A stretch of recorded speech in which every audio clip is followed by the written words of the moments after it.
Sinugatalit natin sa vet si Brindel para ipa-confine nang bigla na lang siyang mapaihi. For today nga, eto na naman si Mother. Andito na naman nga sila sa bilihan ng dog food kasi alam nyo na, naubos na naman ang food ng ating pack members. Usual talaga na nababayaran natin kapag bibili ng dog food, nasa 18 to 20,000. Yan din talaga palagi yung tanong nyo, magkano ba yung nagagastos natin sa dog food? Eh, napakahirap din naman sagutin kasi hindi din talaga namin matansya kung magkano ba monthly. Since kita nyo naman halos twice to 3 times a month talaga tayo nakakabili. Tapos sandamakmak na sako yung nabibili natin kada bili. Alam nyo naman, padami talaga tayo ng padami. Tapos ang tatakaw pa nga ng pack members natin, kaya naman talagang mayat mayari ang bili natin ng dog food. Anyways, after nga dito sa dog food, dumiretso naman si Mother dito sa Raimundo G Farm Clinic para sunduin nga itong si Brindel. Kanina nga umaga kasi dinala niya dito si Brindel, since sabi nga ni Ma'am Christine mas maganda daw kung talagang ipapa-confine na natin dito si Brindel. Para nga daw matutukan siya, lalo na at si Mother nga aalis na naman para may asikasuhin sa Mindoro. Tapos syempre, mas maganda na matututukan siya ng pansin habang nagpapagaling siya. Kaya naman dinala na muna siya ni Mother dito para nga ipa-confine, kaso talagang hindi siya gaanong kakampante na malayo sa kanya itong si Brindel. Talagang maghapon niya iniisip na para mas gusto niya dito na nga lang daw magpagaling si Brindel sa bahay, kaya naman ayan, binalikan niya ngayong hapon para kuhanin rin niya. Pero tingnan nyo naman, nakakatuwa talaga kasi maghapon pa lang nga dito si Brindel, pero tingnan nyo ang galing at kumakain na agad siya at kahit papano may sigla na rin siya. Hindi na nga siya gaya nung huling kita natin sa previous video natin na talagang sobrang lungkuyin at ang dami pa rin nga talaga sa inyo ang natatakot at syempre nag-aalala sa kanya. Ang dami rin nga talaga sa inyo nag-comment na baka nga daw sa lamig. Sabi ko nga, naku, parang hindi naman kayo nanood nung vlog na yun. Kasi naman guys, binanggit ko sa inyo na hindi nga daw po yun dahil sa lamig. Hindi nga naman talaga siya lalagnatin sa sobrang lamig. Siguro nga talaga guys, sobrang na-stress nga siya dahil nga kaka-vaccine lang niya tapos sobra siya maglaro. Kada ba-vaccine na naman kasi talaga yung ating mga fur babies, palagi din naman sinasabi sa atin, 'di ba, na mga vets na mga nagtuturok sa kanila na wag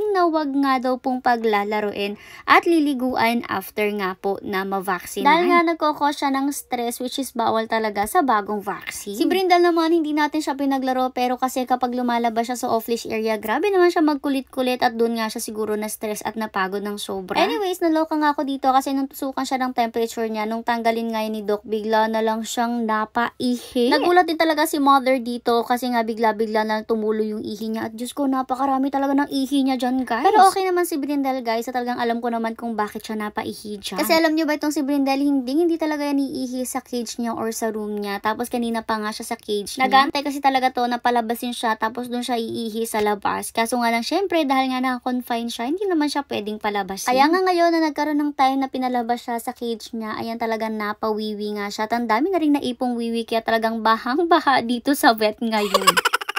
Anyways, bago naman siya pauwiin, chinek rin nga pala ulit yung temperature niya at kahit papano bumababa na rin nga siya. At malaki na rin yung naibaba guys. O diba, sabi ko naman sa inyo, huwag kayo masyadong mag-alala kasi magagaling naman sila dito at siguradong kagaling din naman itong si Brindel fighting. Kaya itong si Brindel at napakalakas ng fighting spirit niya. Inayos na rin nga pala ni Kuya yung IV line niya dyan para nga nakataas yan. Bali, tinali na nga lang niya dyan sa pinakahawakan ng sasakyan. Tapos eto nga si Brindel nung una nasa baba lang siya, pero ayan na nga habang nagdadrive na si Mother pa uwi, umakyat na nga siya dyan. Mag-isa pa naman si Mother ng time na to kasi yung mga kuyas natin nung time na to nagpapalabas na sa ating pack members. Tapos feel ko nga itong si Brindel talagang gusto rin maglambing sa mommy niya since na-miss niya rin talaga. Sabi ko nga baka naisip rin ni Brindel na akala niya talaga ipapamigay na siya at hindi na siya babalikan pa. Kasi nga iniwan natin siya sa ibang lugar, kaya naman ngayon ayan talagang gusto niya dikit na dikit siya sa mama niya, kaya naman kahit nakaganyan siya or may IV line siya, hinayaan lang siya ni Mother na nakaganyan sa kanya. At saka kahit nung baby pa rin naman talaga itong si Brindel, super lambing na rin talaga niya. Kaya naman ganyan, kahit nagdadrive ang mommy niya, gusto niya nakayakap na ganyan sa mommy niya at nakatabi pa. Pero feel ko talaga ang reason is natakot talaga siya kasi akala niya talaga hindi na siya babalikan at ipapamigay na nga siya. Kaya naman ngayon na kinuha siya ni Mother, ayan, ayaw na nga niyang mawala sa tabi ni Mother kahit nasa isang sasakyan naman sila. Ito tuloy ang epekto ng kalikutan niya, ayan, nagkadugo na tuloy yung IV line niya. Pero syempre, mahal na mahal naman natin itong si Brindel, hindi naman natin nahahayaan na may mangyaring masama sa kanya at syempre, lalong-lalong hindi natin siya ipapamigay. Anyways, pagdating dito, tinawag nga lang ni Mother ang mga kuyas natin since naglilinis na nga sila sa loob ng mansyon nung time na to. Nung time na to, ay tataas na nga sana muna ng mga kuyas natin si Brindel dito sa kanyang room. Pero sabi ni Mother, mas okay nga daw kung dito muna siya sa kanyang office. Habang nasa labas nga yung pack members, dito muna si Brindel para mas makita rin nga ni Mother muna itong si Brindel at makita niya kung talagang nagiging okay na nga siya. In fairness naman dito kay Brindel, kahit papano nakakagalaw na rin nga siya kasi tingnan nyo naman, talaga nasa ibabaw na agad siya ng upuan. Nung makapasok naman ang ating pack members, itong si Brindel naman yung pinalabas. Sa tingnan nyo, tatakbo na sana talaga siya dyan. Pinigilan nga lang siya ni Kuya Edmar nyo. Syempre, hindi pa siya masyado